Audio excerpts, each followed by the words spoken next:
catch your phone.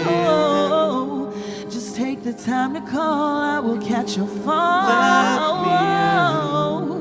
You struggled alone and I didn't even know. It don't change things right now, but I wanna tell you I love you.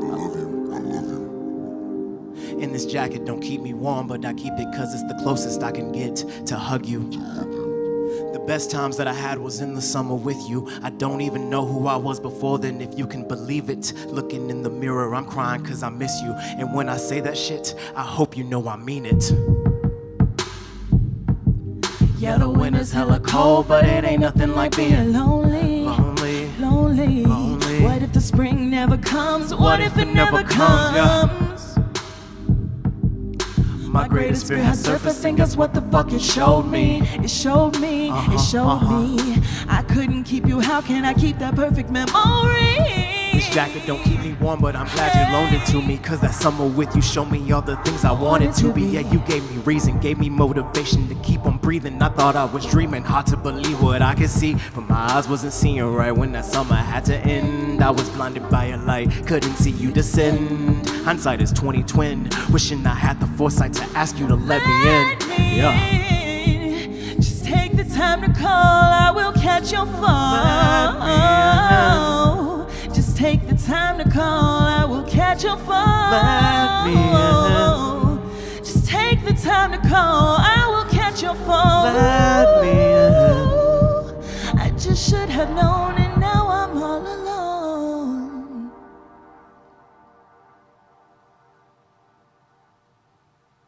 If you liking what you're hearing, you can follow us on Facebook, Instagram, Bandcamp, SoundCloud, Spotify, that sort of thing. We're the Black Creatures, and we are so grateful to be performing here at the Faces of Innocence Gala.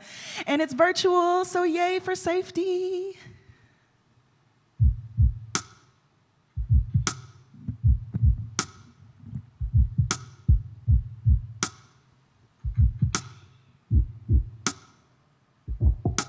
Flowers in my afro and hot sauce in my casserole. Homies in the backyard.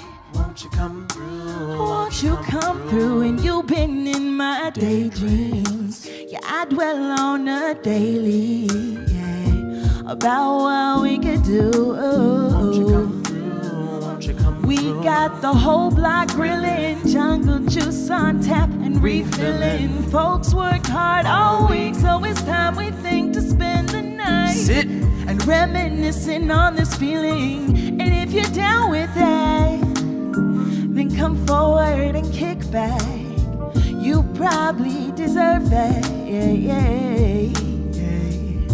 I got flowers in my afro and bedtime coming fast forward. Yeah. The kids and all the great grown folks. Won't you come through? Won't you come through? And you've been in my daydreams. And if you come, stay late, please.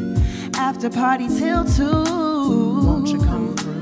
Won't you come through? Blessed be the double Dutch girls in the street. We're dancing in the back to the India Ari. And just to get hype, we throw in a little Biggie and Pac or Andy Pack. Nothing wrong with that. Dusk, the whole hood looks dusty pink, and purple plumes illuminate the drink. But one day I finally time to think. The only thing missing is you. But I got these flowers in my afro, and spades is on the back porch. Yeah. Kung fu movies in the living room. Won't you come through? Won't you come through? And you've been in my daydreams. Yeah, you could be my baby. Chilling out, maxing, relaxing, all cool. Won't you come through? Won't you come through? 'Cause we got the drinks, the jokes, the time to get litty. Fit from the thrift store and I'm feeling pretty. This ain't love, but you sure got me feeling, yeah. Dummy, thick, hot roast potatoes, there's no need to wonder why they say the best sauce is hunger. And if I say I'm hungry for you, would you think I'm a fool? Like, yeah. Dum, dum, dum, diddy, Dum, dum, dum, dum, dum, dum, dum, diddy, dum, dum, dum, dum, diddy, dum. I like dum, dum, diddy dum dum dum dum diddy dum dum dum diddy dum.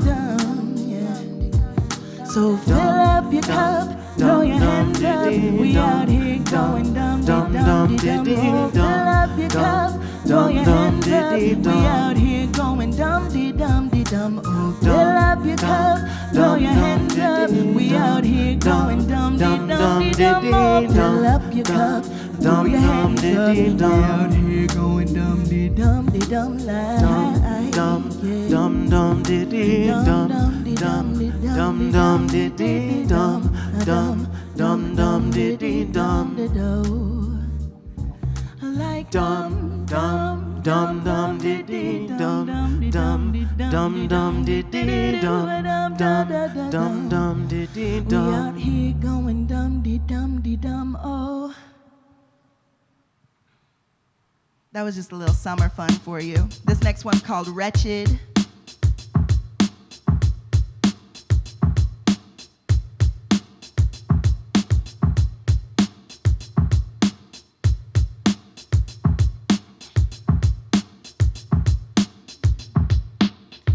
It goes on and on and on. We make business out of all unhappy homes, rejecting pieces left all broken and alone. A justice too well known. Is this our true home? Is now the only way to go? And it don't make sense. Stockholm syndrome of this intolerance. We're a broken system, yet the symptoms are target. Which doctor says when broken bones set wrong, the healing only comes when you break it again. It goes on and on and on till there's justice. Peace cannot come on its own. If we shift the focus from revenge to damage prevention, will we be more strong? Can we build a better day? Can we heal our own? It don't make sense. We make dollars, but at what expense? How can we get a little change from methods that beget such violence? The violins are singing, the funeral bells are ringing, unless we start rethinking. Cause we're the wretched of the earth. Oh, but don't you wanna make it work? Oh, we don't benefit society cause they don't see our worth. We are the wretched of the earth, the ash that does. It goes even when we say we gon' forget it, we enable it. Even though we say we hate the taste, we sip and savor it. Old machines cater it, new machines relabel it. We need to change the record cause the needle keep on playing it. Slave catches wear gold badges in this gilded age. False idols, no masters who put us in a cage. Press quackers, he's fascist but since before his age. His house has been burning, hope we're learning to lose our rusted chains. It's simple, it's simply complicated. That's the way we made it, so it's hard to change it. All we know is recreate it. And so let's change the tone and collect our own. It's our responsibility to grow. We are the wretched of the earth. Oh, but don't you wanna make it work? Oh, dead documents and businesses, the living have no worth. We are the wretched of the earth, the ash, the dust. It goes la da da da da da, la da da da da, la da da da da, la da da da da, la da da da da, la da da da da, la da da da da, la da da da da.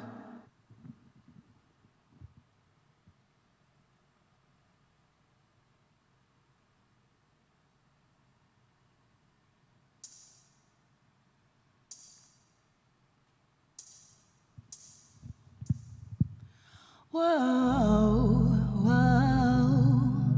I can tell when you're not honest, not a threat, it's just a promise, yeah, yo.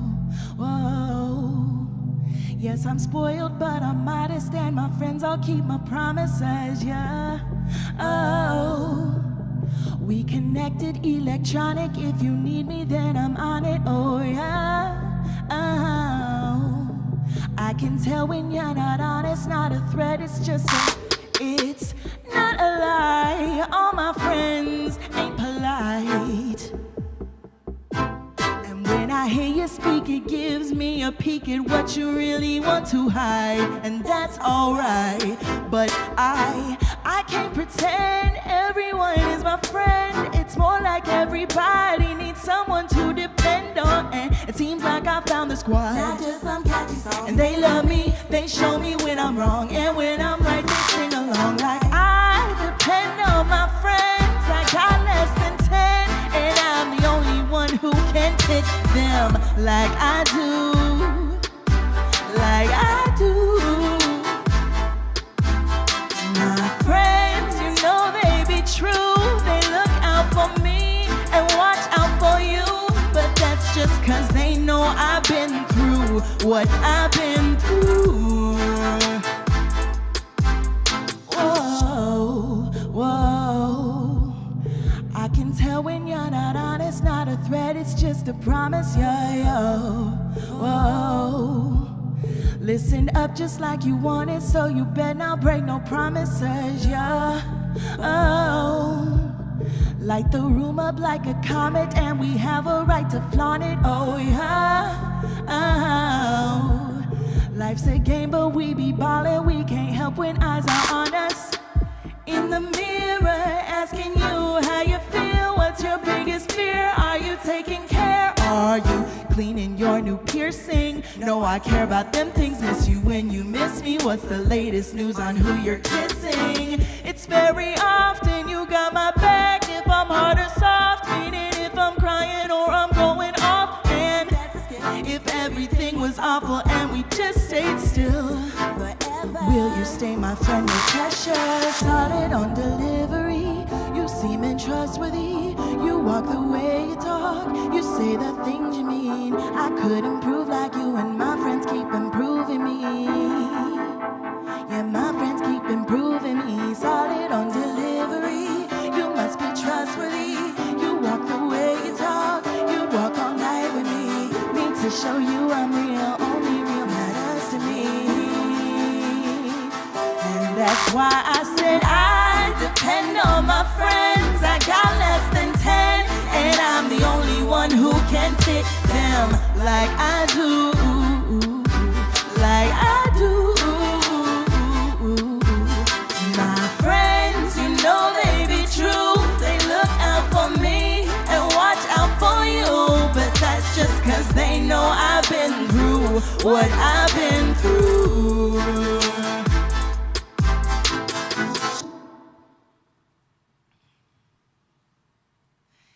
Yes, y'all. Still feeling us? We got a few more songs for you. Again, we're the Black Creatures, and we are so grateful to be here right now. Big ups to everyone who helped make this happen. Because if y'all don't, who will?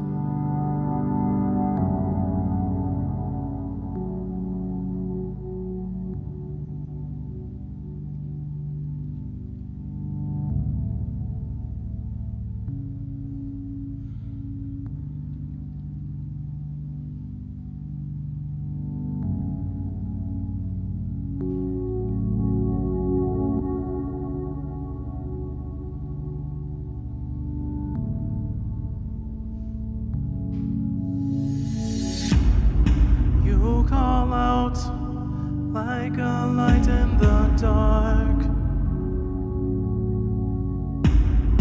guiding those lost to you. Amidst the chaos they bring, you bring rescue. You bring rescue.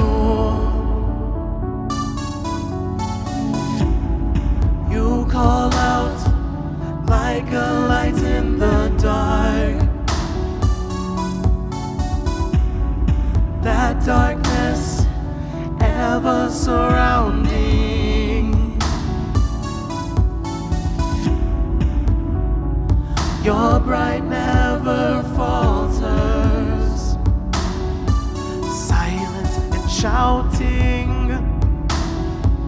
silent and shouting, like a light in the dark, like a light in the dark, like a light in the dark, like a light in the dark, like a light in the dark, like a light in the dark, like a light in the dark, like a light in the dark.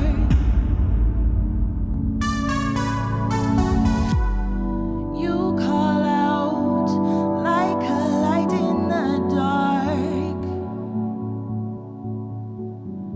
but I see you through closed eyes,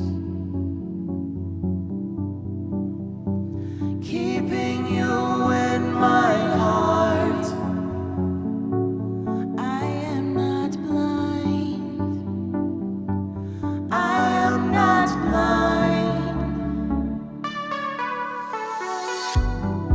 You call out like a light in the dark, but do you hear my thoughts and whispers of you? Oh, brother mine, though you're gone, I see your shine. Do you hear my song?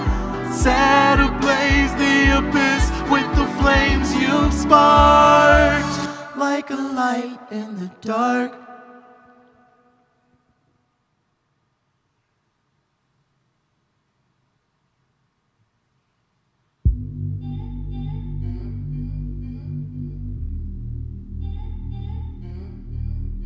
We got a couple more for y'all. Hang in there.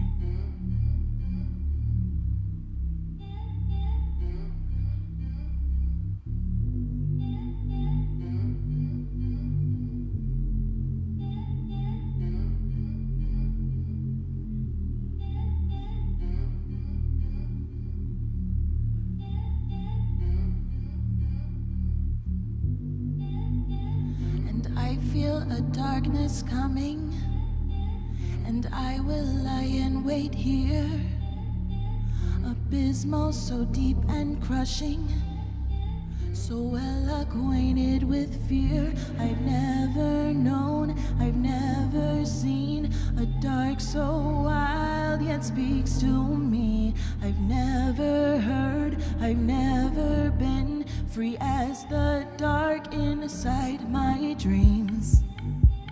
And I'm awash with temptation, and though the wait will be long, I'm filled with anticipation.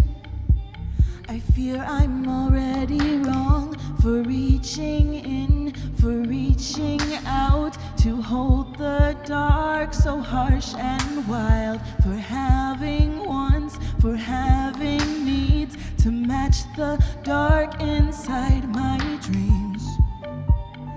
I was released into the light, untethered, and it's shown me my feathers. I thought I was free up in the sky, unfettered, but now I know better, but now I know better, but now I know better.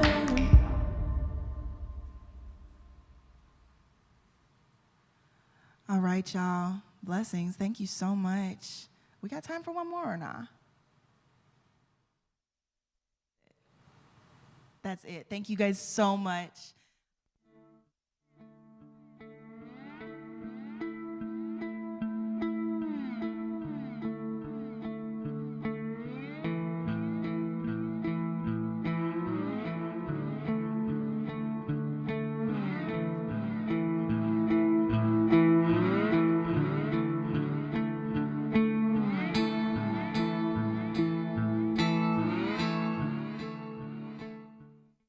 Hi, I'm Clayton Reed.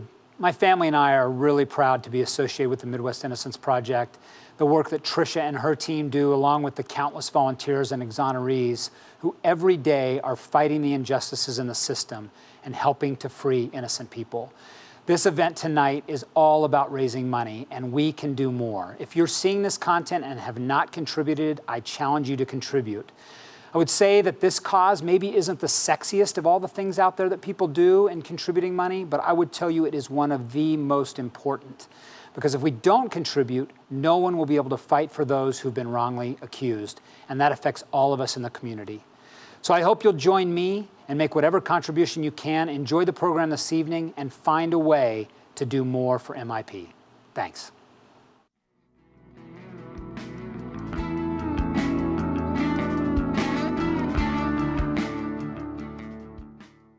Hello, everyone. My name is Dante Hall. Thank you for joining us and tuning into our 2021 Faces of Innocence Gala. We are excited to be hosting our event virtually again this year, as we have attendees from all over the country. I am honored to be the event chair for this year's event. The Midwest Innocence Project works to exonerate people that have been convicted of crimes they did not commit and to change the system to prevent future wrongful convictions. They continuously shed light on causes of wrongful convictions, including misconduct, flawed policies, systemic racism, and eyewitness misidentification. Their work and advocacy has had a larger impact by leading a growing movement of public education, policy reform, and support for those fighting for their freedom and for those who have returned home. This is why I support the Midwest Innocence Project and the work that they are doing. We cannot do it alone, though. The Midwest Innocence Project can only free innocent people and tackle the system that puts them there with your support. I want to personally thank each of you for your presence tonight, wherever you may be, and for your support as we work to correct the incredible injustice MIP's clients face each day. This event is an opportunity for us to learn about and assist this organization. We cannot continue the work of MIP without you. Tonight, we want to raise some funds and awareness for MIP. I would like to remind you that tonight, when you text GIVE MIP to 44-321, you will be entered to win a signed NFL football from myself, but more importantly, as well as the Hall of Famer Will Shields. Also, we have a raffle drawing. $100 gets you 3 chances to win 3 amazing getaways. We will be drawing this winner this evening after the panel discussion. So get your raffle now. Help support the work MIP is doing and help us move the needle on injustice. We have a moving evening planned for tonight, so stay with us. Now, I would like to introduce the president of the MIP Board of Directors, Mr. Andrew Bryan.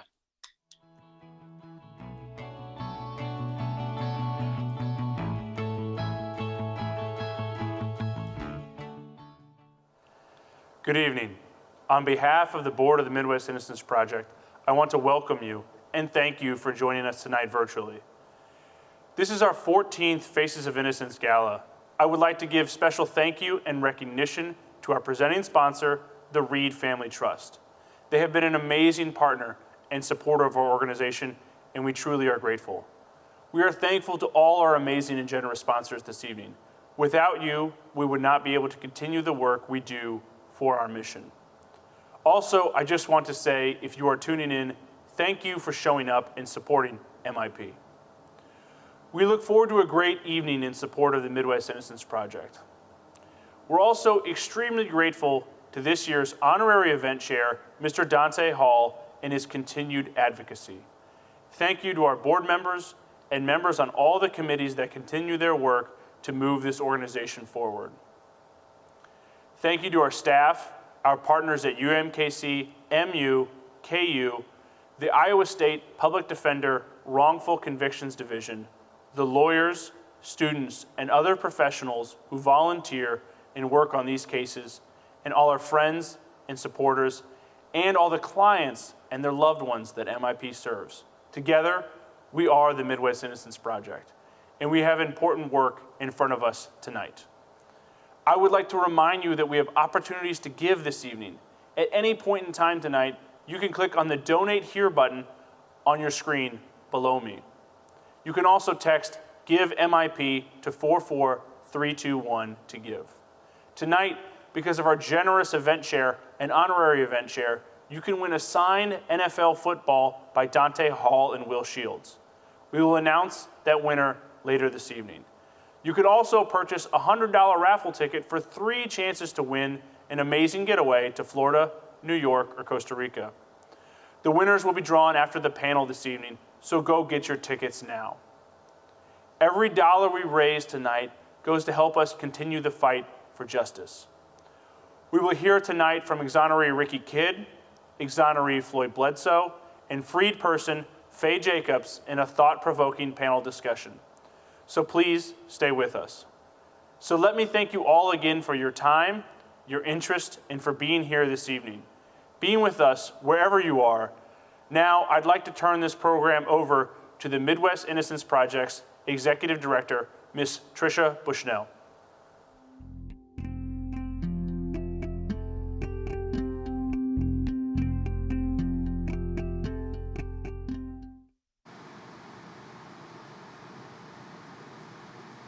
Thank you all for joining us tonight. We are so excited to celebrate all that you have made possible, and we would like to start that by honoring those who have done exceptional work on behalf of the innocent, looking first at our Freedom Awards.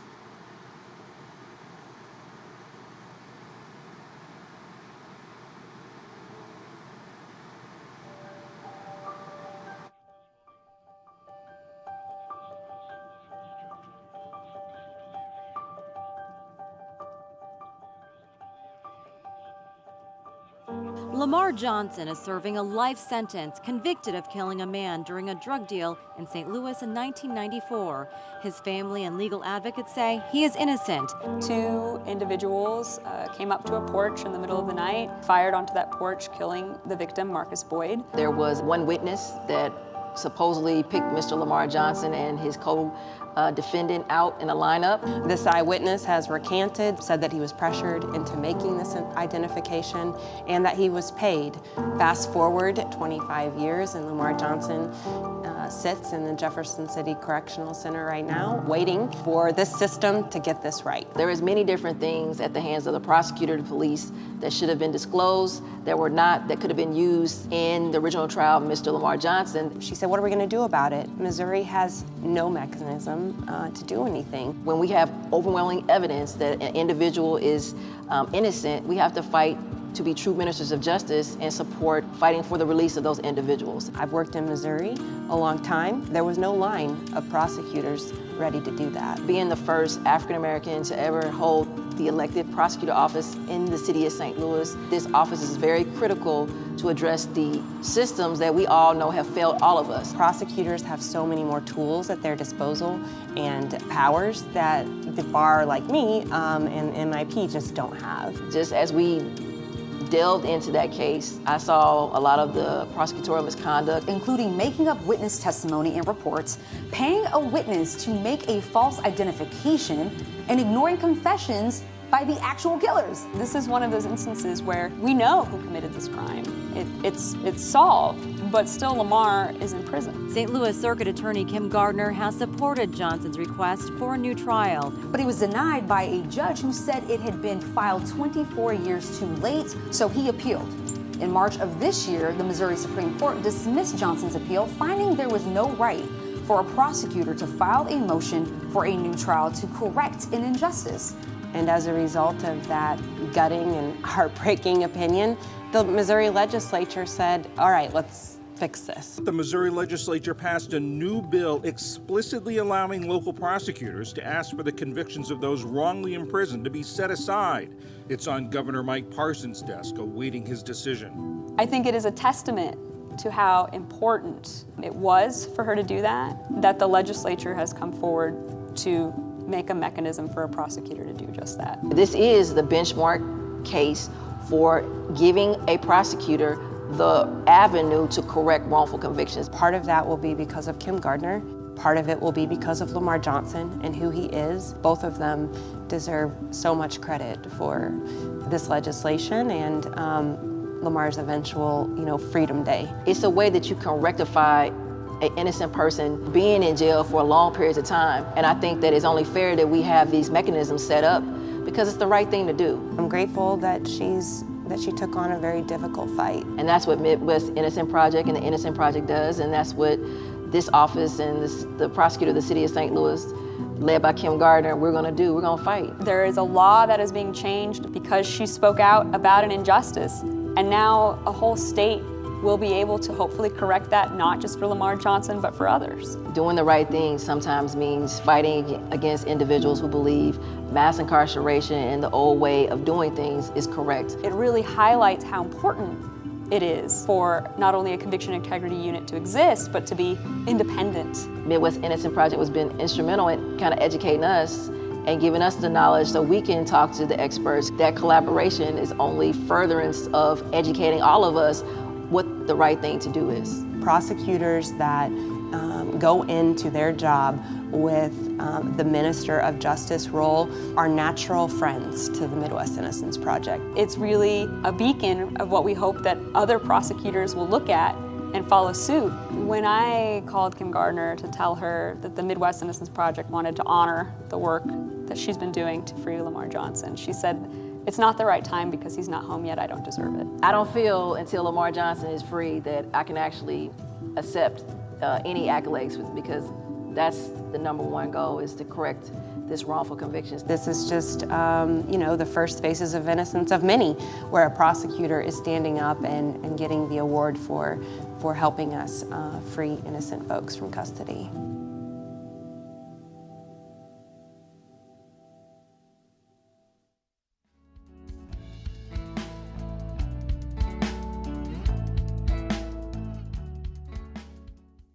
Just want to say thank you to the Midwest Innocent Project for giving me this Freedom Award. I'm very honored. I will accept this officially when Mr. Lamar Johnson is free, but I just want to say thank you for even recognizing me in the same sentence with many other great leaders that have done a lot of great work in this area, so thank you. Congratulations, Kim. We are so thankful for your efforts for Lamar and to change the system to make it more equitable for everyone. We are also thankful for the efforts of our next awardee. Let's look at that now.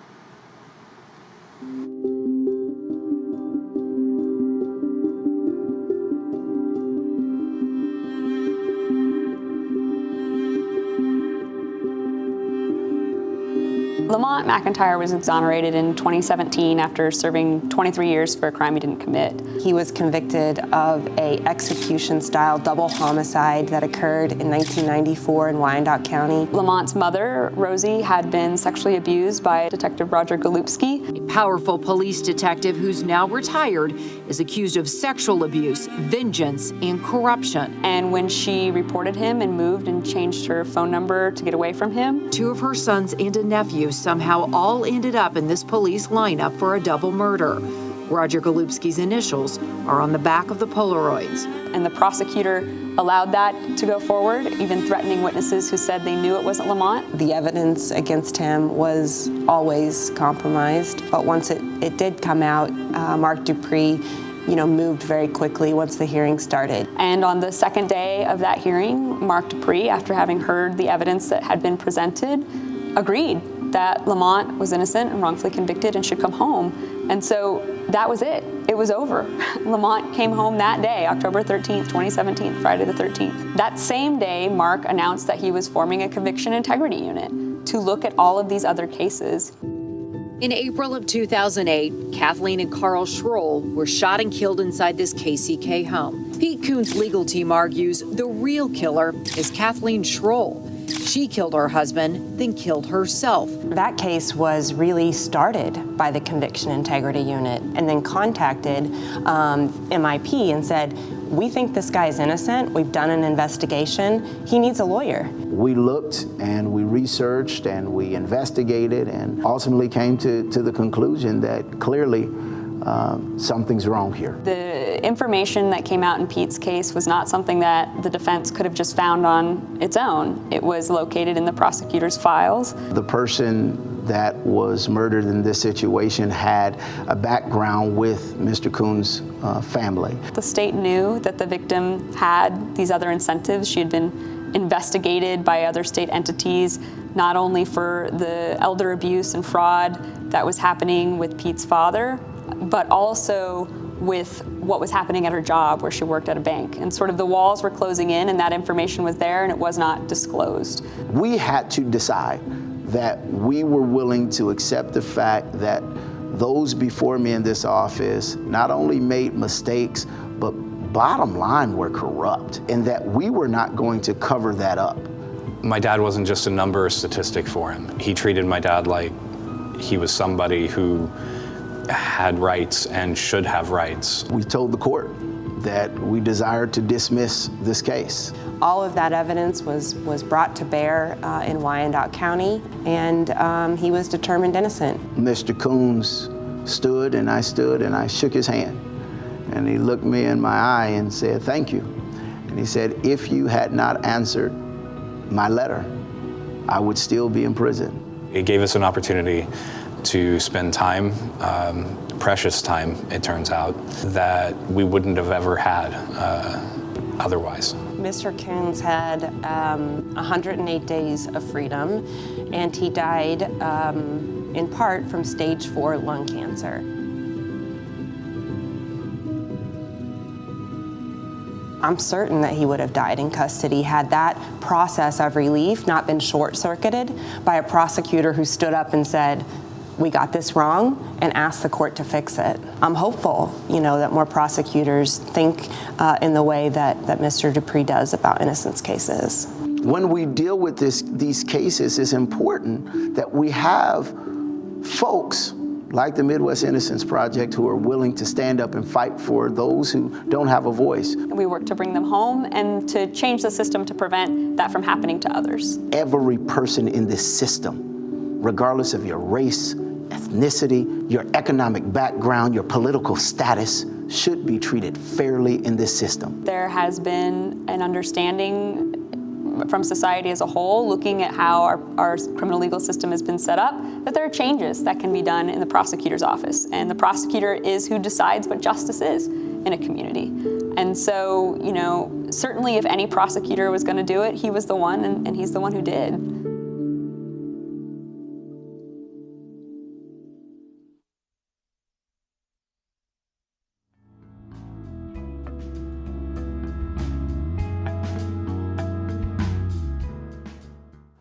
I want to say thank you. Thank you for the work that you do. Thank you for giving a voice to the voiceless. Thank you for standing up to traditional prosecutors as well as progressive prosecutors in doing what is right. But above all, thank you for reaching across the aisle and saying what you are doing matters. We're on the same side, and that is the side of justice. And I'll keep doing my part. And now I'm going to have a pretty award to look at while I'm doing it. Thank you, and God bless. Thank you, Mark, and congratulations again. Every year it is such an honor to stand here before all of you to celebrate the work that you've done, but to honor and acknowledge such an amazing group of people that make things happen, that see an injustice and speak out, that see a wrong and say we can right it, who take action. This event for me is actually really a time of reflection where we look back on all of the successes that we've accomplished over the last year. A year ago, I stood here in front of you to talk about those successes and all of the folks that we're still able to bring home and the laws that could be changed even in spite of a pandemic. And that's no different today. There are a number of things that I can and will sit here and stand and talk to you about, whether that be the exoneration of Pete Coons, the exoneration of John Brown, the passage of Senate Bill 53, the implementation of a social work program to help folks who are returning to society and those who are still in custody. But each year when I stand here and I think about all of these successes, I'm reminded that with every success, with every step we take forward, there is still so much to do. And when I look at this large picture, I just get an unblinking reflection of how much there is to do everywhere for everyone, and that it will take all of us, all of you, to fix it. In the past few weeks, the whole country has had its eyes on Missouri. You just learned about the case of Lamar Johnson and the bill that was changed for him, and you'll hear soon about the case of Kevin Strickland. But 2 innocent men in Missouri where the prosecutors agree that they are innocent, and yet still they're staying in prison tonight. How can that be? And I think that's what we see across the country, folks looking at Missouri and just saying, what is this system? And as they learn these stories, they learn about the things that make this so. As folks learn about an attorney general's office that has fought every innocence case for the last 30 years, meaning that for those who are eventually exonerated, they have lost additional years of their life while we litigate in court about whether or not we should be in court and not whether or not they are actually innocent. And as folks learn about a governor who has stated that pardoning an innocent man is not a priority in Missouri, despite a request from 13 lawmakers and a prosecutor to do so. And they learn about a court system in Missouri that has previously said innocence is a reason to get out of prison, when in 2003, the Missouri Supreme Court said Joe Ramrine is actually innocent and exonerated him, but yet now struggles and says it is unsure whether the court has the power to exonerate someone who is actually innocent if that person was not sentenced to death. And as they learn about these systems in which we work, people all around the country are saying, what is going on in Missouri? And we are grateful to them, and we are grateful to all of you for bringing that attention, for focusing your time and your efforts in how can we make this better on these issues, on folks like Lamar Johnson and Kevin Strickland. But we know that whatever is going on here is not justice. But we also know that this lack of justice is not limited just to Missouri. Just next door, in the state of Kansas, we are faced with a real question of whether or not the criminal legal system will ever hold to account Detective Roger Golubski, who, as you heard, is a detective who, for over 3 decades, sexually abused and raped Black women in Kansas City, Kansas. That abuse included the sexual assault of Rosie McIntyre, causing her to change her number and get away from him. And in retaliation, Golubski framed her son, Lamont McIntyre, who was only 17 at the time. It took 23 years for Lamont to come home in 2017. And that was only possible with your help and your support and our work and the work of the law firm of Morgan Pilot.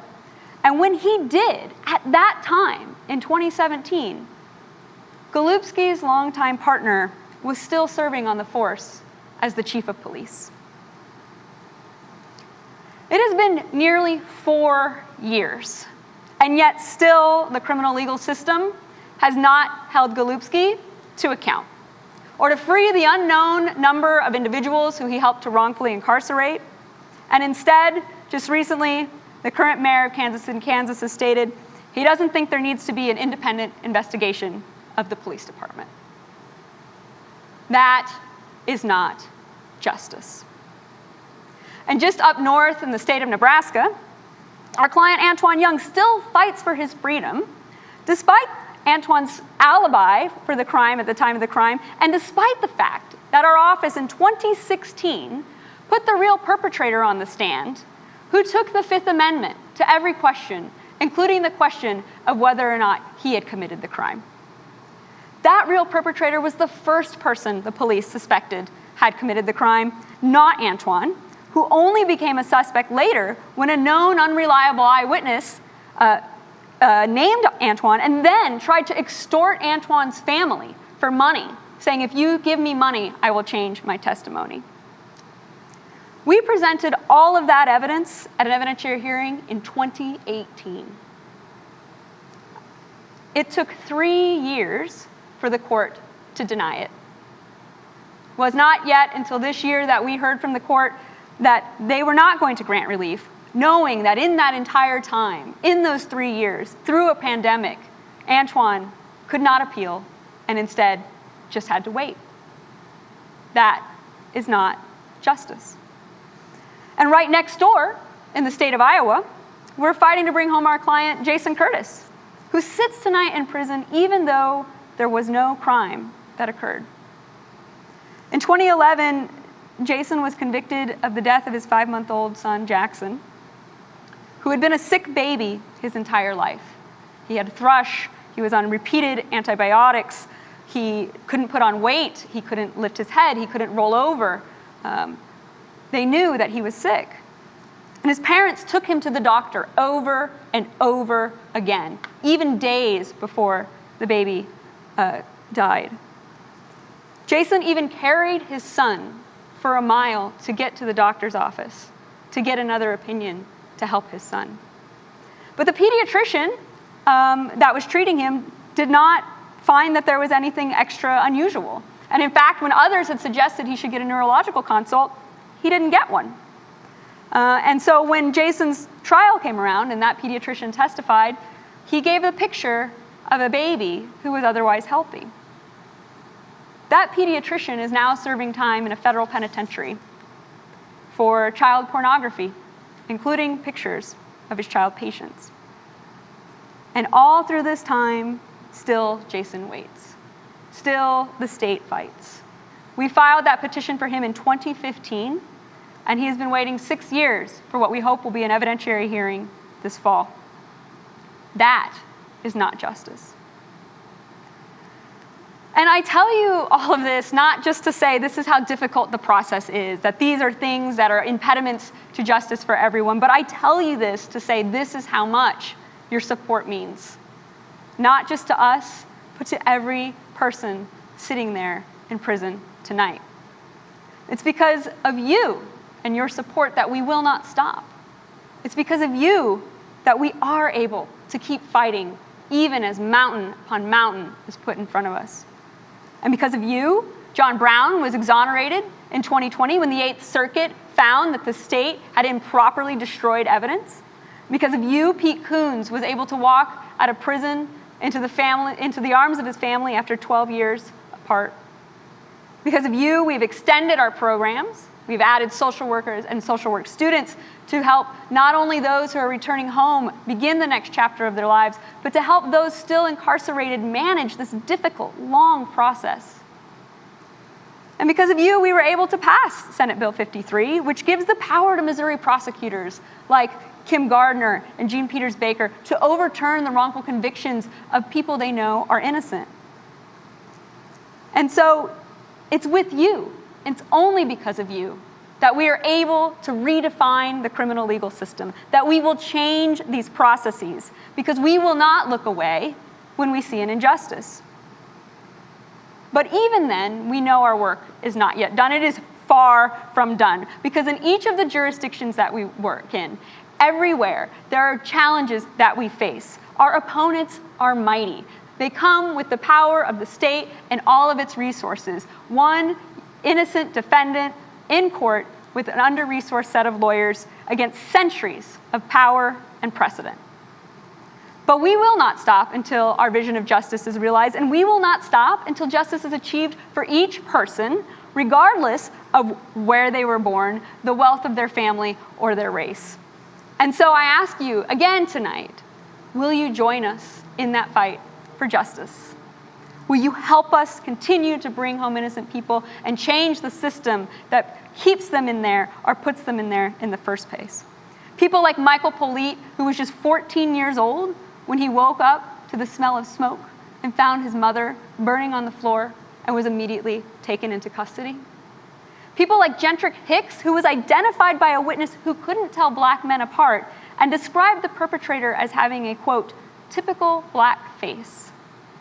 People like Robert Fields, who were convicted on unreliable evidence that investigation could have disproven even at the time of trial, but whose attorneys did nothing because, like many defendants, Robert was born poor and Black. Will you help us right these wrongs? Will you help us create a criminal legal system that is just for all people? Because we know, like with John Brown, Pete Coons, Floyd Bledsoe, Ricky Kidd, and Faye Jacobs, and so many others, we won't stop fighting until that system is here.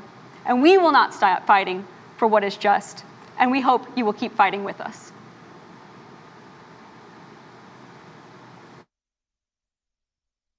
You know, Pete was sort of the everyman when this happened. Right? He'd been working as a postal worker. He was a dad. He spent time with his children. And then sort of the unimaginable happened.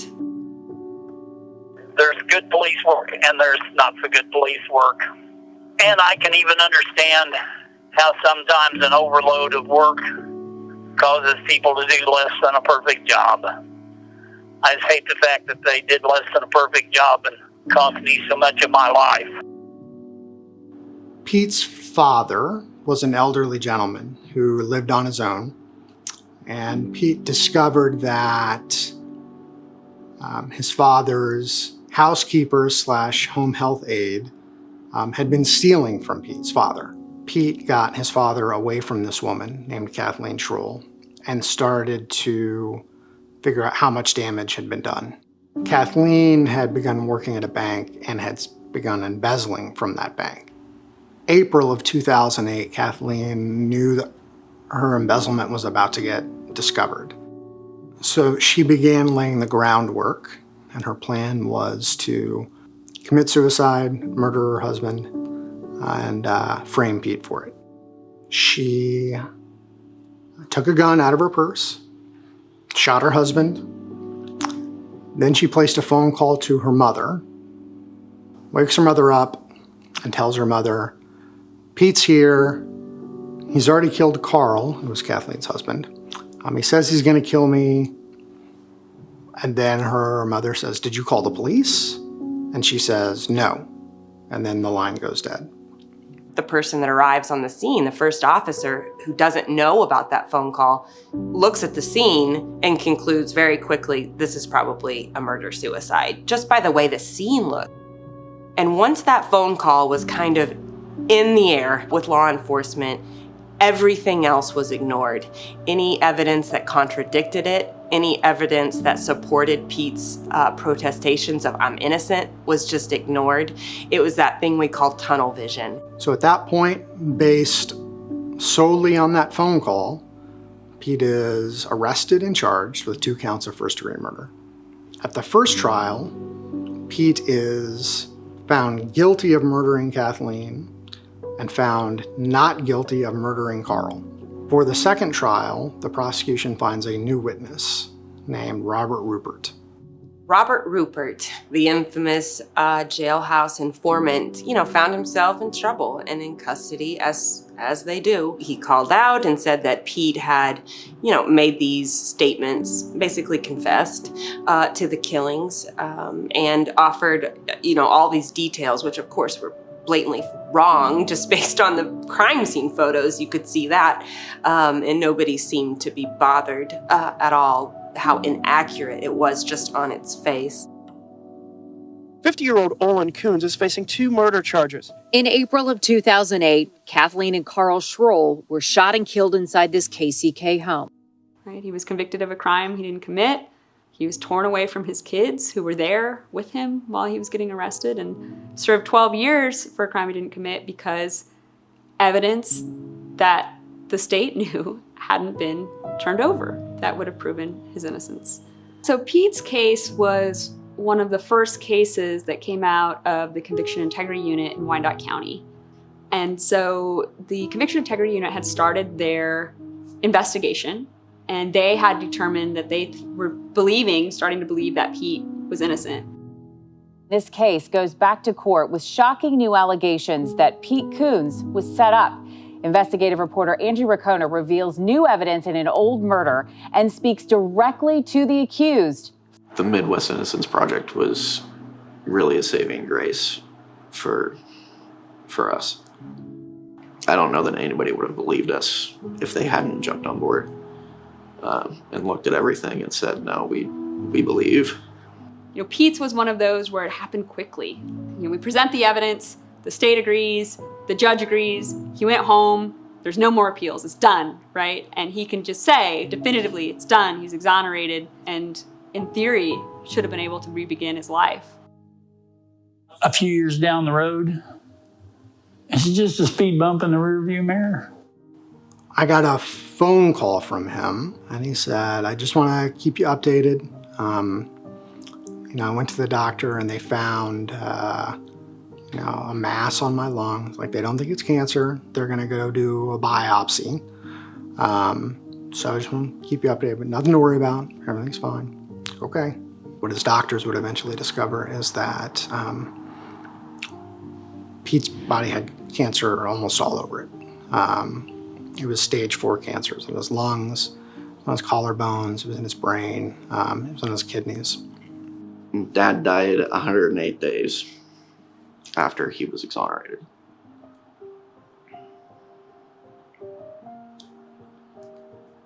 It was difficult.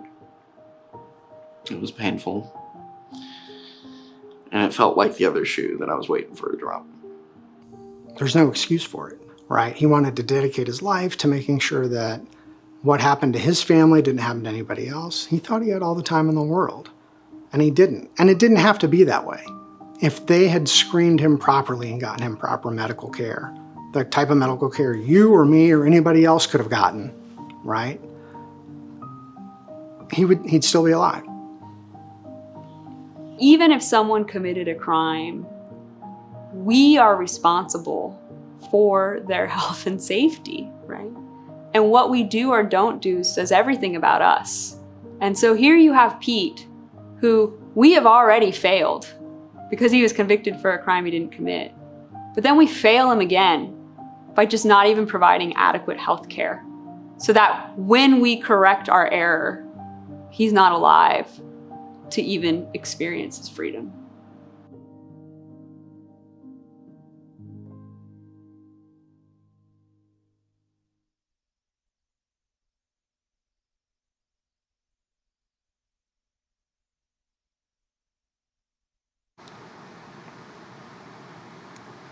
It is a bittersweet celebration to stand here before you when others should be telling their stories. You have heard the story now of Pete Coons, and we also want to acknowledge others who were exonerated this year but are not with us tonight, including John Brown.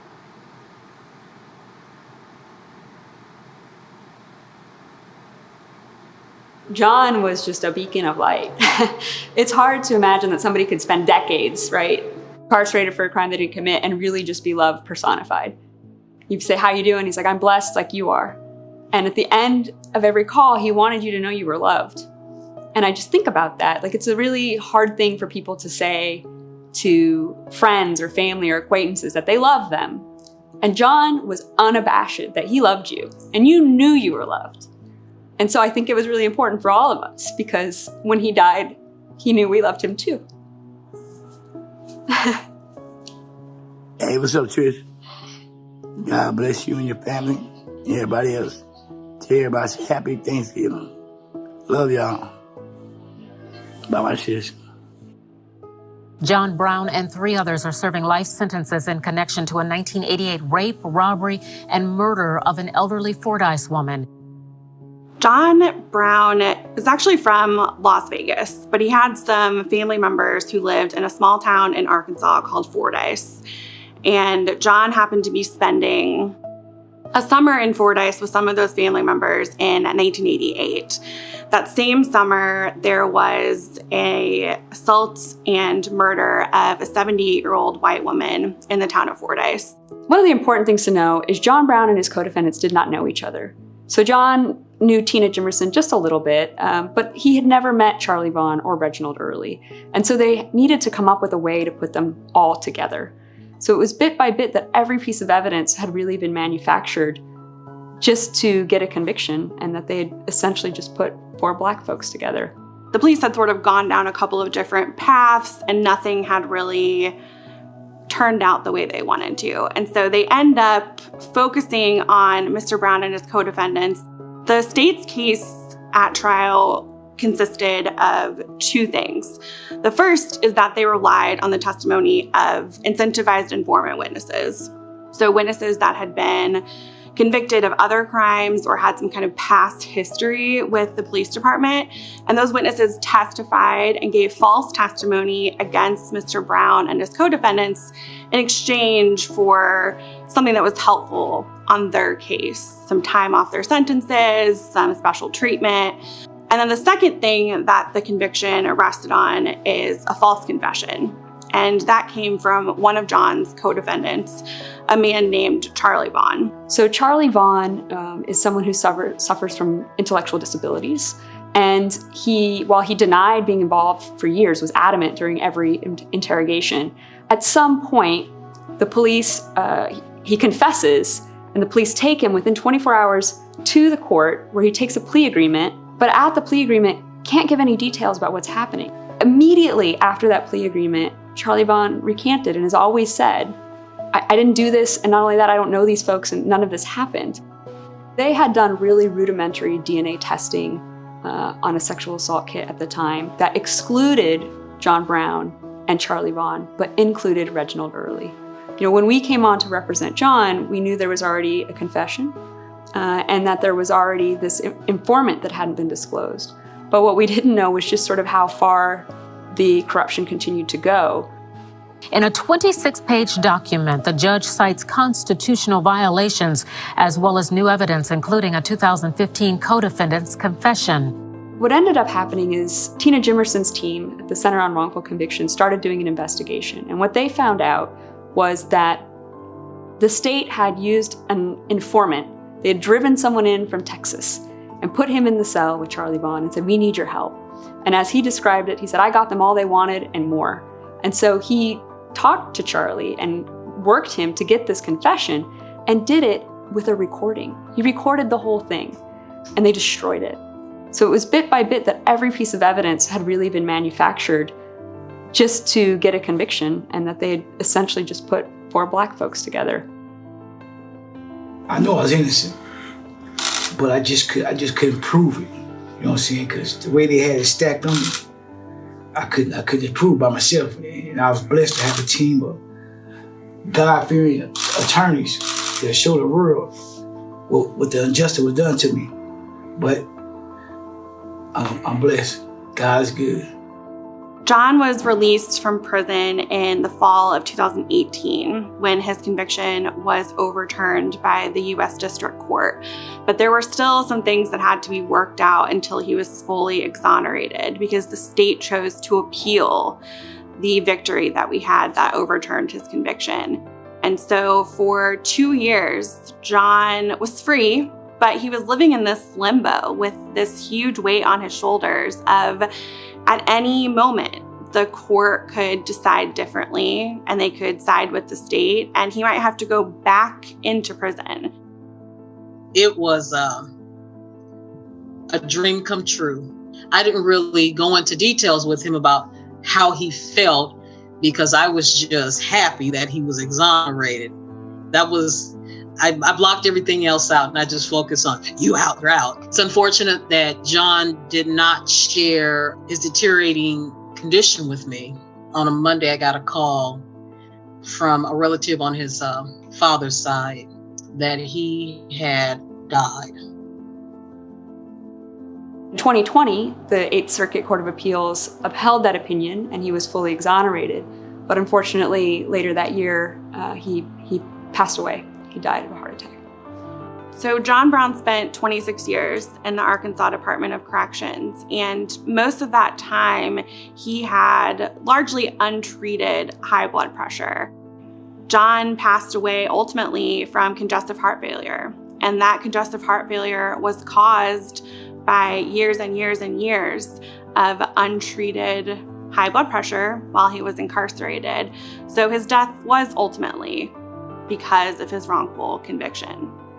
I'm just really hurt. I'm really hurt that that happens, and shame on them for taking his innocence away from him and not believing him and taking him through all of this drama. It's unfortunate that I have to live for the rest of my life without him. And I'll never get to see him again. John's case really highlights so many ways in which we need to do better. This didn't happen because there were just some random bad actors. This happened because we as a society choose who we put in power, we elect the people we put in power, and then we have to hold them accountable. And when we don't and bad things happen, it's our responsibility too. This is John's story. And in fact, I shouldn't sit here today telling it. He should be. And no one will get to hear it from him because it was just taken away from him again and again. It's hard to say it feels like justice, right? Everything was taken from him. Every single thing. And even when there was a victory, he lost. I want people to know my brother's story because it's not just his story. It's so many others that have that same story.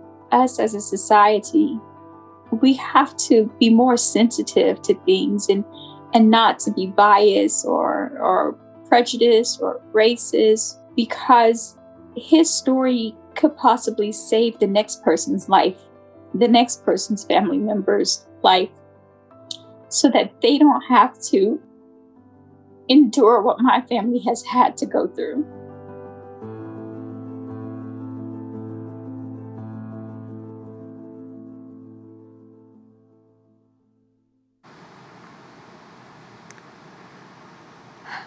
The stories of Pete and John highlight the urgency of this work. And that urgency continues for every client, every day. And here's just one of their stories. Cases like Kevin Strickland's are delegitimizing events in the system.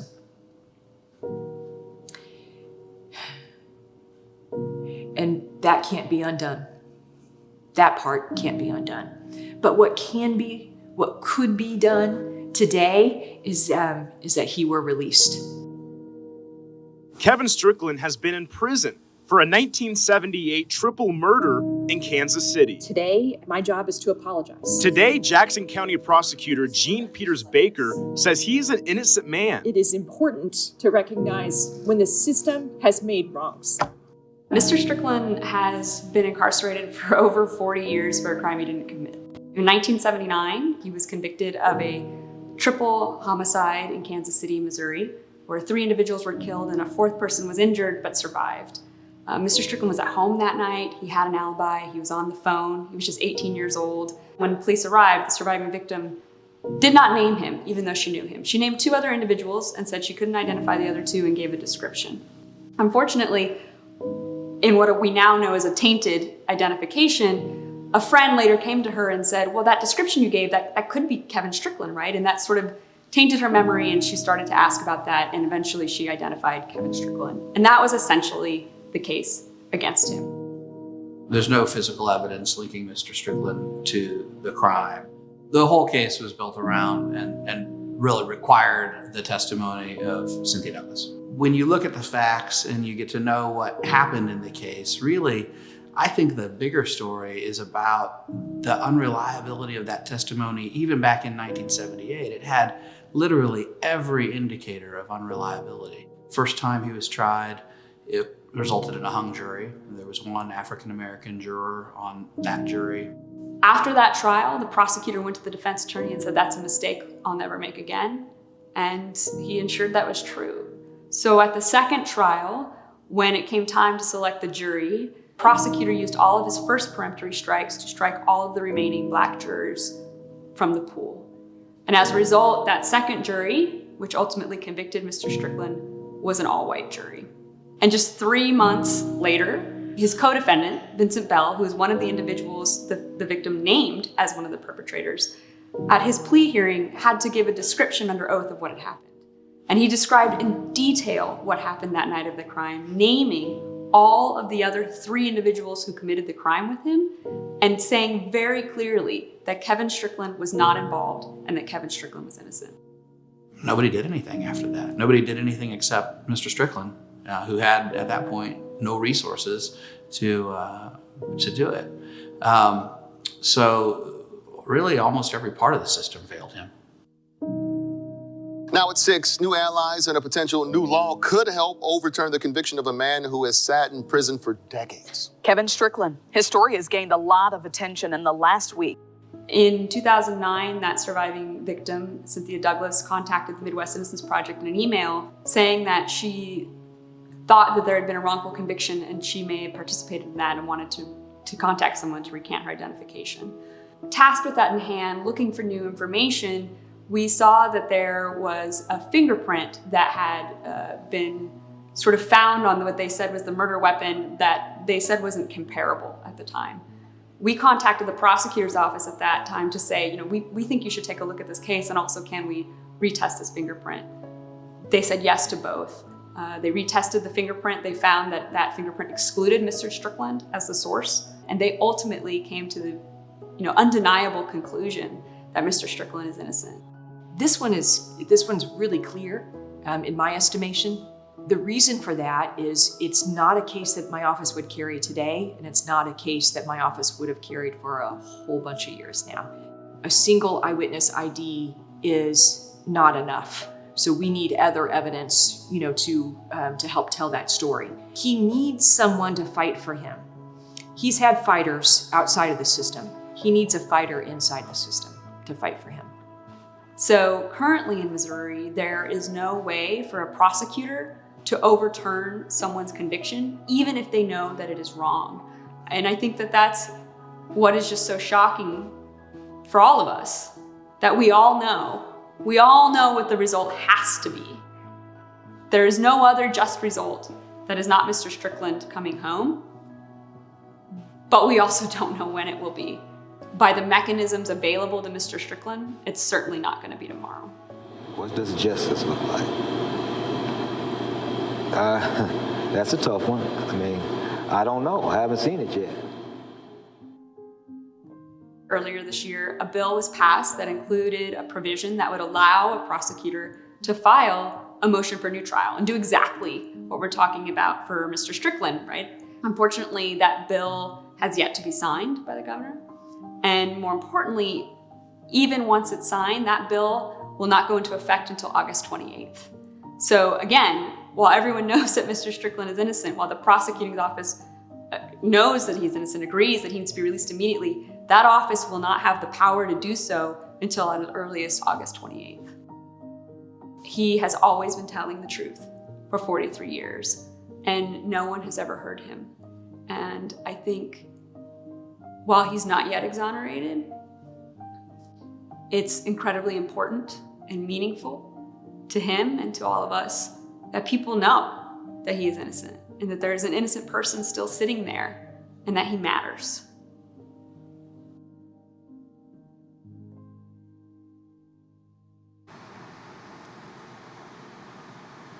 With your help, we can rewrite the ending to Kevin Strickland's story. And in just a few moments, we will hear from individuals who have begun their own new chapters. We are going to take a quick break, and when we return, we will hear from Floyd Bledsoe, Ricky Kidd, and Faye Jacobs, who served a combined 65 years for crimes they did not commit. Please take this moment to grab a raffle ticket. If you have not already, we will be drawing winners at the end of tonight's discussion, and we will be right back.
Thank you all for joining us for this important conversation tonight. I am so honored to be sitting here with my dear friends and colleagues, Ricky Kidd, Faye Jacobs, and Floyd Bledsoe. I'm just going to take a quick moment to introduce each of them, and then we'll get right to it. We have questions from folks, and you can still be sending questions now.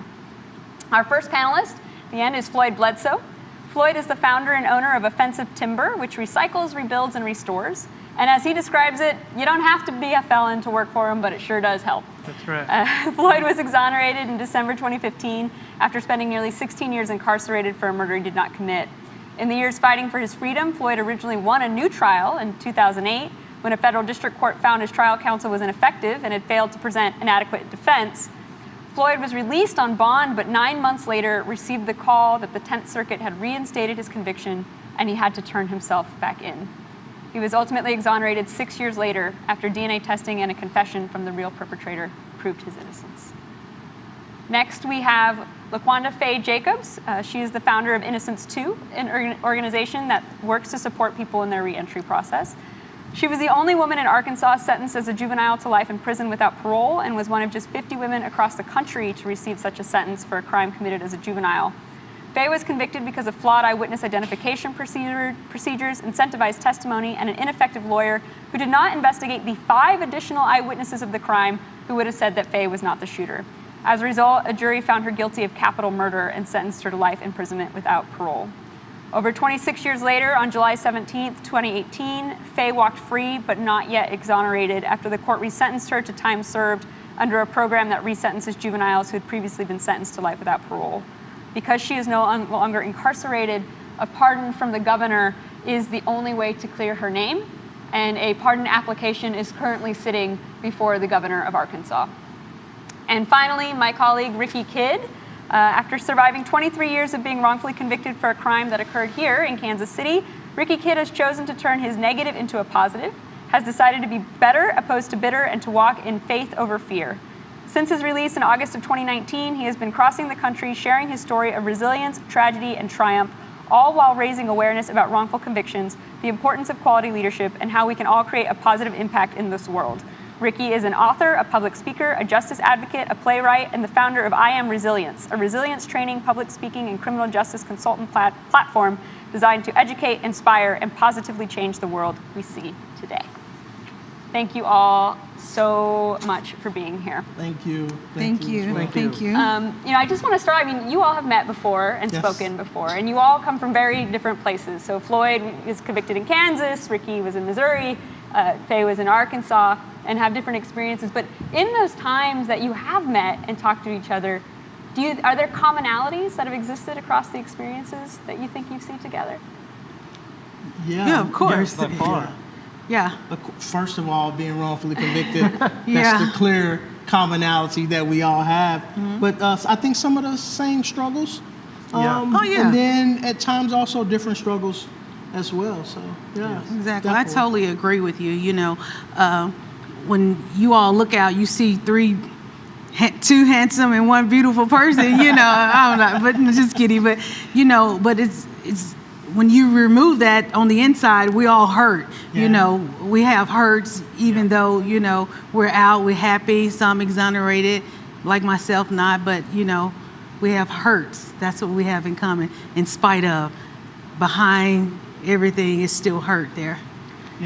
One of the greatest things is every time we come together,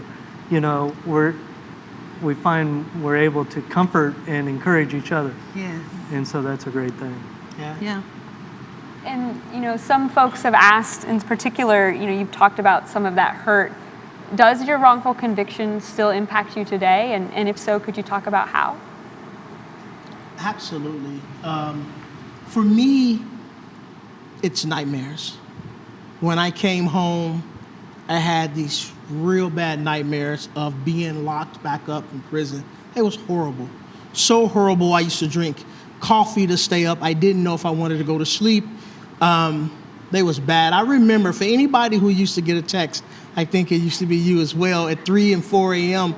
in the morning, that wasn't bad adequacy. That was me not being able to sleep and scared of those nightmares. To this day, I still have those nightmares of being wrongfully convicted, being inside prison, banging on doors, trying to get out, waking up only to realize that I'm free.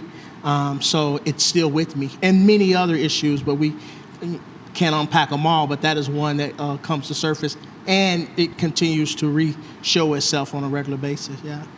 I think with me personally is I have a conviction still over my head. So therefore I have struggles with housing, education, even getting a job, having a job, not being able to move in a higher position because of the felony that still hangs over my head. So yeah, there are still struggles and issues.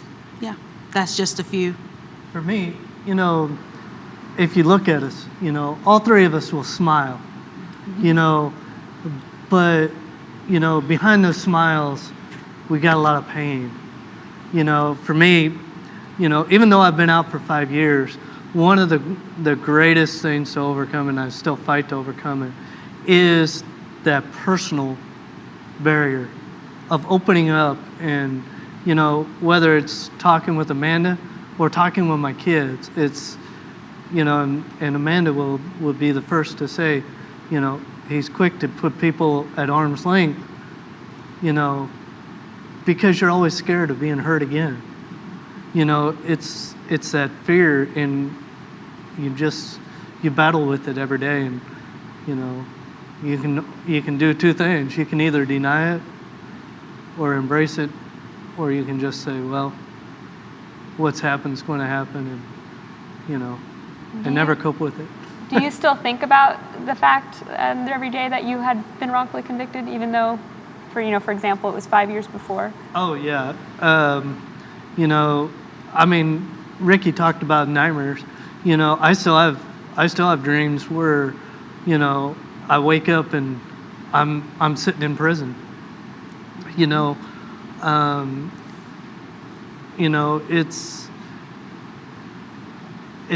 It's a very real struggle, and it's something that I don't know if a person will ever truly get over.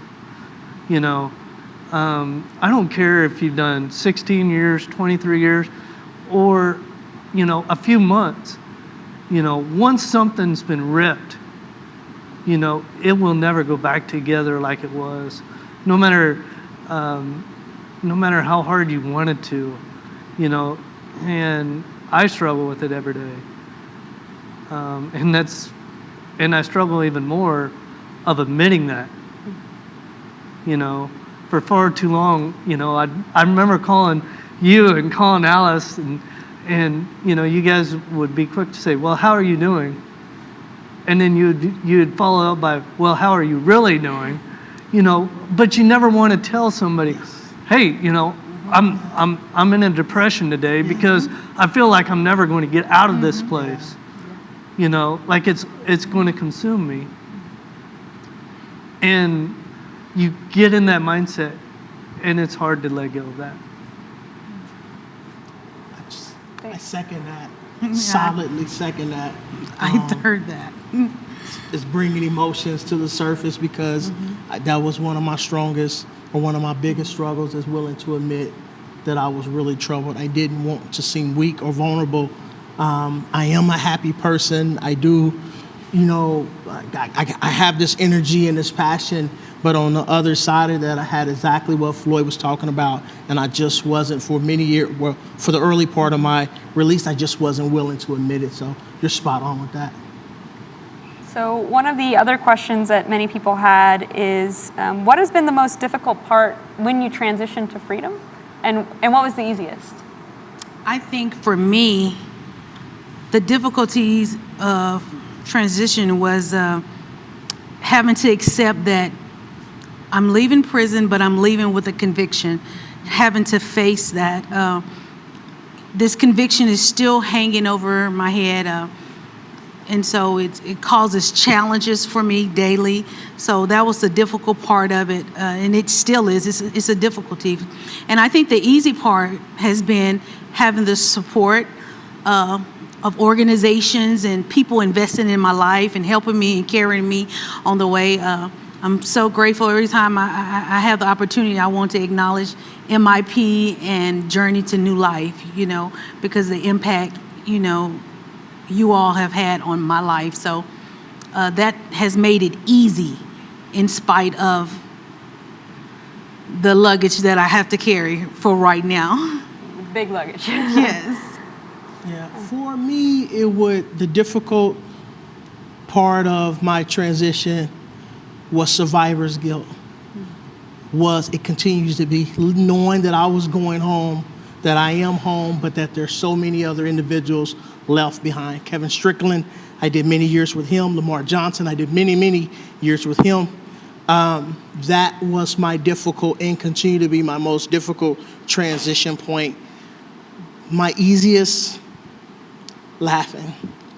It's easy to laugh now. In prison, it's not the place where you just go around and you laugh. It was serious business to try to win back my deserved freedom. I didn't laugh a lot in prison, but now I find it easy to laugh. We was waiting in the lounge and we was just cutting up and laughing. I find it very easy to laugh now, so yeah. For me, the hardest part is admitting that I need help. Here I am 5 years, and most people, I'd venture to guess, I would say almost everybody knows, or let me rephrase it. I think nobody knows that I need help. And then I find the people that are like, you're not fooling anybody, and the easiest part is to say I'm okay, even when I'm not okay. And it's that struggle of saying, you know what, I do need help. I've been blessed with a great wife who, constantly, pokes and pushes, to help me, and she's been very patient, and the greatest struggle and my greatest fear is that I'm going to do something to screw up, and that's where I'm at. Thank you for sharing that with us.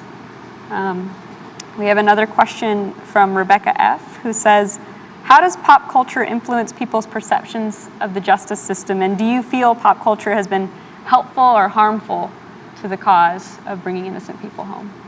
I think it has been good on the fact that all the technology that we have today that we didn't have back then, and people can see and know what's really going on. It's not hidden, And so I think it's a good thing because of the technology and all the resources that we have today that we didn't have back then, So that's my thing on it.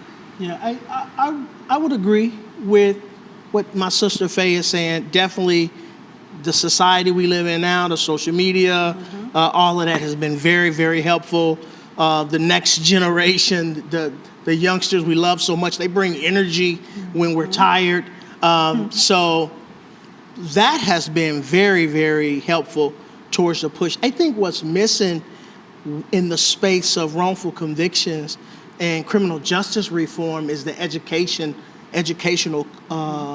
component to it, where people are not just as informed or not as much informed to what level this really goes to when it comes to what our problems are with the system. But they're so smart, they're so bright that when they do catch on, it's on and popping. And so I just want to really encourage people to continue to tune in to what we're doing collectively and individually, and in 2, 3, 4, 5 years from now, ask that question again. So. Yeah. One of the greatest things about pop culture is I think back when I first got released, and a reporter for the Lawrence Journal World said, well, why didn't you just go to the governor and plead your innocence?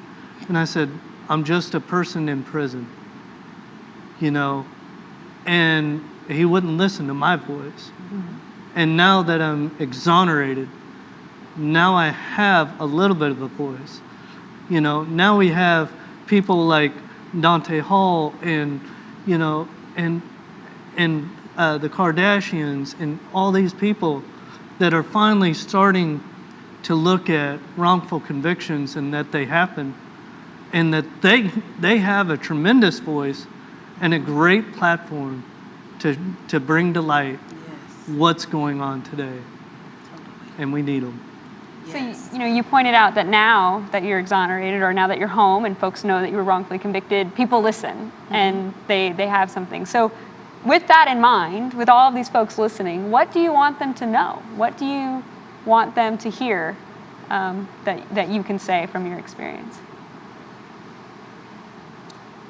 I want them to know that, you know, I like what Barack Obama said, you know, you can believe in change, that he was the change you can believe in. You know, I like to twist that and say, you don't have to just merely believe in change. You can be the change that helps the Stricklands, that helps the Ricky kids, that helps the Fays, that helps the Floyds, that helps, and all it takes is just you doing something, anything. And it doesn't matter what it is or how great it is. Every little bit helps, and you can become change. And it starts with every person watching today. And I second that with you, Floyd. Thank you for, you know, sharing that. But yeah, you know, to be aware is to be alive. Yes. And to be aware of our judges and our lawyers. And, you know, these are people who make decisions. And so, you know, what I want you to know who you are voting for. Yes. You know who you put in office, because they are the ones that's making a difference in the lives of innocent people. And so, you know, that's what I would, you know, say I would want them to know, to be aware and know. Yeah, solid, spot on. I'll often say, I was going almost a quarter century. If you round it up, 23 years, if you round it up. And I always say, don't let a person who's been gone almost a quarter century come home and outdo you. We all get to do this together. Exactly. We all get to get involved. I love the acronym team. Together, everyone accomplish more. I want people to know that it really is true, that together we all can accomplish more. And it looks like we're really beginning to do that. Let's continue to keep up the good work. That's what I would say. And Faye brought up a good thing about, you know who you're voting for. You know, we look at the prosecutors. We were talking about it up in the lounge. You know, why is it that a prosecutor can enjoy absolute immunity for almost everything, but if you are a doctor, you're held accountable for every action you do? In every other profession, people are held accountable except for prosecutors, and sometimes, as we see in KCK, you know, police officers. Next time you guys have a town hall meeting where your elected officials are campaigning and you see a prosecutor campaigning off of convictions, ask him, what kind of lives did he change? What's his goal for justice? What is his definition of justice? Because it's not convictions. Justice is about seeking wrongs or seeking rights where wrongs have been done. And that's what needs to be done. You need to change. Yes. Big words. I don't even want to ask a question after that. You know, Faye, we actually have a question just for you, which is, you are the only woman up here tonight. And so when people think about incarcerated people, they often think about men. And are there things that you think people should know about what incarceration or wrongful convictions are like for women? Most definitely. So incarceration for women, first let me say, prison is prison, but it's totally different for women. See, we are emotional creatures. And so when we're put in a place, we have a lot of expectations, we have a lot of needs, that men's don't have. I remember when I was incarcerated, men's having to give me sanitary napkins, just to be blunt. But you know, these are things that happens. And when a woman goes to prison for over 20 years, you know, she's robbed, she's taken of everything. She get out, she can't have child. But when a man gets out after 23 years, 26 years, they can still have kids. But that's something that the state takes from a woman. These are things that happen to women when we go to prison that don't happen to men, you know. It's so much I can say that it's different. You know, we think of it's just the same, you know, but thank you. Mm-hmm. It's not the same. It's a big difference. It's a big difference. And like I said before, we are very emotional. And so we have a lot of needs. Women have a lot of needs that's not met in prison, you know, and not saying that the men's is met, you know, but it's different night and day, you know. Thank you for sharing that. And can I just say, I know that question was for Faye, but Faye and I was just talking the other day. I think also when they come home, they get ignored a lot. Women are still being treated like second class to me. This is and I'm a male, but I see this. And I find it extremely unfair. I think we often hear more about male cases than female cases who were trying to extricate from prison. And then when they come home, they get put on the shelves and they get ignored. Men can kind of rise to the top, make a career out of themselves, or become motivational speakers. And women just, again, I just really feel that they tend to get ignored. I know you agree because we talked about that. Mm-hmm. And I want people to know that. And I think together we should try to work better to change that. We have another question from Megan S., who says, thinking back, right, when for the folks who worked with you while you were incarcerated, whether they be lawyers or other supporters, what was the best things they could say to you? What was the best way that they could communicate with you? And what did you value when folks from the outside were communicating with you while you were inside? For me, it was hanging in there. Just hanging in there was not just cliche to me. It really was hope. It was hope, and then it was hope in context because a lot of individuals spend 10, 15, 20, 25 years before they're able to get their chance to come home. And as we see in many cases, as we watch across our TV screens, that it's often in the 9th hour, in the last hour, that individuals get to come home. So hanging there really meant a lot to me. I did do that. I hung in there when I did not want to. And it was in the 9th hour, that I was able to come home. So that's what meant the most to me. And if I was speaking to those who still on the inside, I would say that to them as well. Also, if I can add just a small footnote to that, you and others really encouraged me to work on myself. So not just to get hung up on imagining being free, but to imagine what that looks like for me. So I began, opposed to I'm free, and I haven't even begun to think about what freedom looks like, or feels like, and what I want it to be. You and many others who would come and visit me, law students who would come and visit me, would really challenge me to think about that. Not just, again, spending time on what freedom, when is freedom going to come, but what do you want that to look like? I would say that to those who are still on the inside. For those who go visit those on the inside, to also spend time imagining what you want life to be when that day, when that door does open for you. Most definitely. I second that. You know, for me, it was the encouragement of believing in me. When I was on the inside, I had staff to believe in me, to trust me, and that meant a lot to me.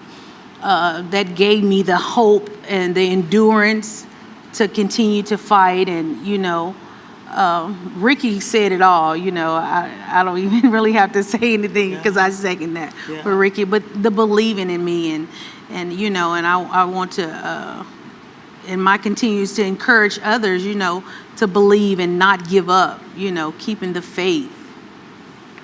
For me, it was just calling and, you know, I remember calling Alice, Jean, and Beth, and you know, there's times where, you know, we'd talk nothing but the Royals baseball, you know.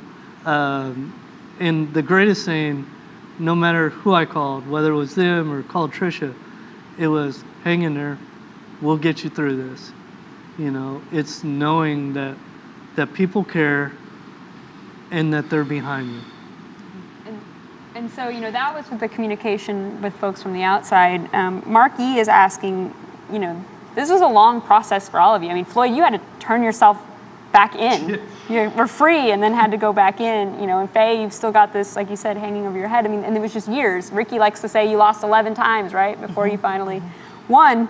And so Mark is asking, how did you manage that psychological and emotional stress while you were incarcerated and all of those things were happening? Like, I think for me, it was my faith that kept me and held me together, and the support system of family and friends, and like I said before, believing in me. But you know, while there, my way of escape was to get a soundtrack and go into the chapel part and just sing, you know, just sing. And so that helped me to escape, and just, you know, the spirit would just, you know, move. And so, like I said, it was my faith that kept me together, and, you know, the belief that, yes, you're going to get out of here. And I believed that I was going to get out of here. And, you know, I wanted to get out and take care of my mother, you know. I had a drive, you know. And so that's what I would say, that drive and my faith. Yeah. For me, it would have been living vicariously through others. That is a way that's something that I use to be able to get through. I had life without parole. Other people had parolable sentences. And so I would help them prepare mentally for reintegrating back into society. Most certainly my faith was something that I relied on to process those emotions. Writing became my passion and my friend. It still is. I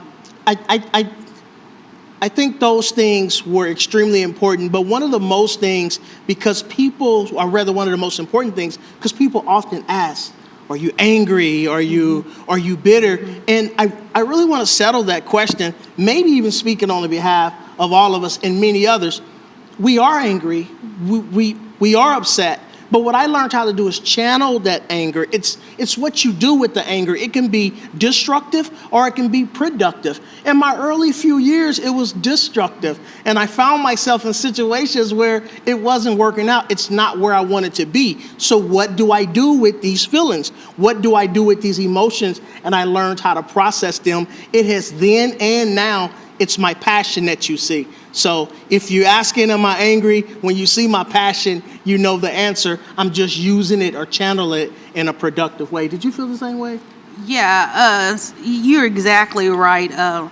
I'm not bitter at all whatsoever. I have hurts, you know. My thoughts are, you know, some things I just don't understand. I don't understand, why did this happen? How could this happen?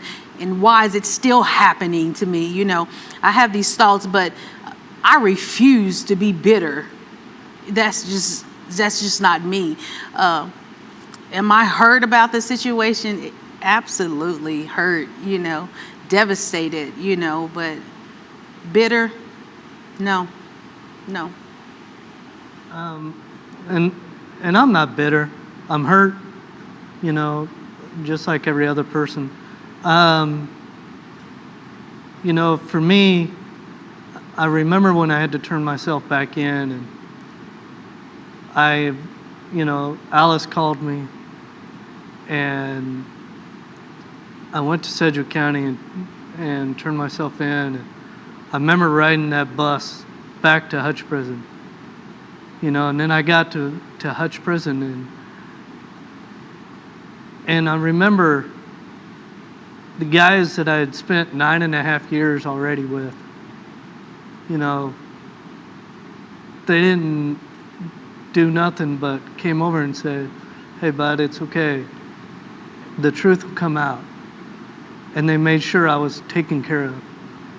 You know, I remember when the DNA came, and I remember walking back in Lansing on the track, and I remember walking bewildered, and John White saw me, and I sat down, and he didn't ask me any questions. Thanks.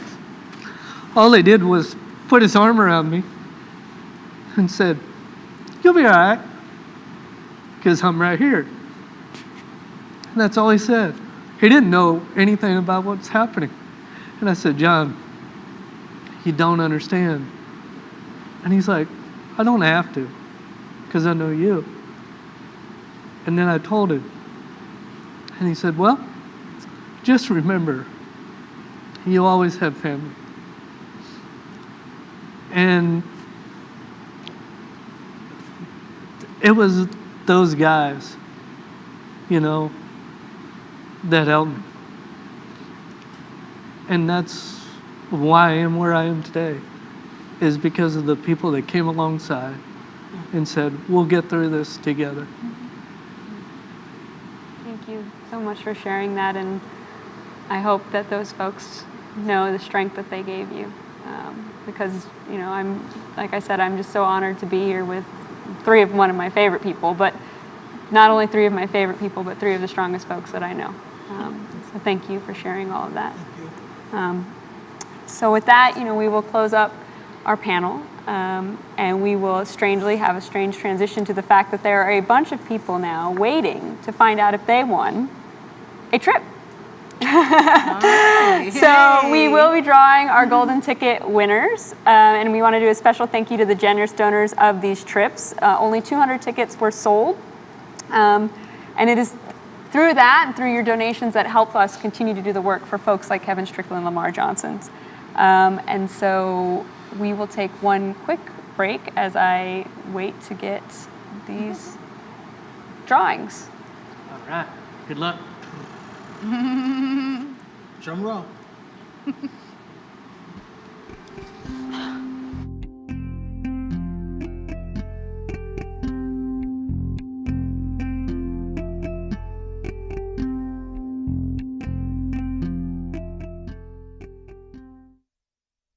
Okay, we are back. And so we were going to do this, and you are going to make someone's day very well today. So Ricky, you are going to draw for our first trip, which this package includes 2 round trips tickets to New York City, a week-long stay in a gorgeous condo on the 36th floor in Nomad, which is north of Madison Square Park District, in the heart of the city. And our winner is... Okay. Wait for it. Our first winner is Jennifer Blunden. Jennifer Blunden, you are a winner today. You want to turn it around? Maybe they can see their name. Bam. All right. We will go to our second trip. This package provides one lucky winner the chance to see one of the most beautiful and sustainable countries in the world. Faye, this is the perfect one for you to draw. Costa Rica. From the rainforest to the beach to the towns and communities that offer unbelievable food and amazing outdoor experiences, this is a dream vacation. Airfare for 2 is included in this 4-night resort experience. This is for you. And we have, I have 2 tickets, 2 names. I have Stephen Gilly. Stephen Gilly. Congrats, Stephen. Congratulations, Steve. Congratulations. Enjoy. All right, and we have one last winner for our third trip. This package will provide a chance to discover Beso del Sol Resort in Dunedin, Florida. It is a waterfront resort located on the west coast of Florida, situated near Clearwater Beach and Calabasas Island for your ideal vacation getaway. It is an 8-day, 7-night stay in Beso del Sol, Florida. Okay. Our winner is... Oh, my. We'll dig down to the bottom. Our winner is Misty Blount. Blount? Blount? Yep. You win, Misty. Congratulations. All right. Well, thank you all. Congratulations to all of our winners. Thank you so much to everyone who purchased a raffle ticket. And right now, to close out, I'm going to turn it back to MIP Board President Andrew Brain. Thank you to all of you this evening that joined us from wherever you are. We greatly appreciate your support and you tuning in. You heard tonight from our panel the stories of Faye, Ricky, and Floyd, and the continuous fight MIP has on behalf of those innocent people still incarcerated. Please help us end the evening by donating what you can on the donate button below me, or texting GIVE MIP to 44321, or going to themip.org to learn more about how you can volunteer, get involved, and help. Thank you again.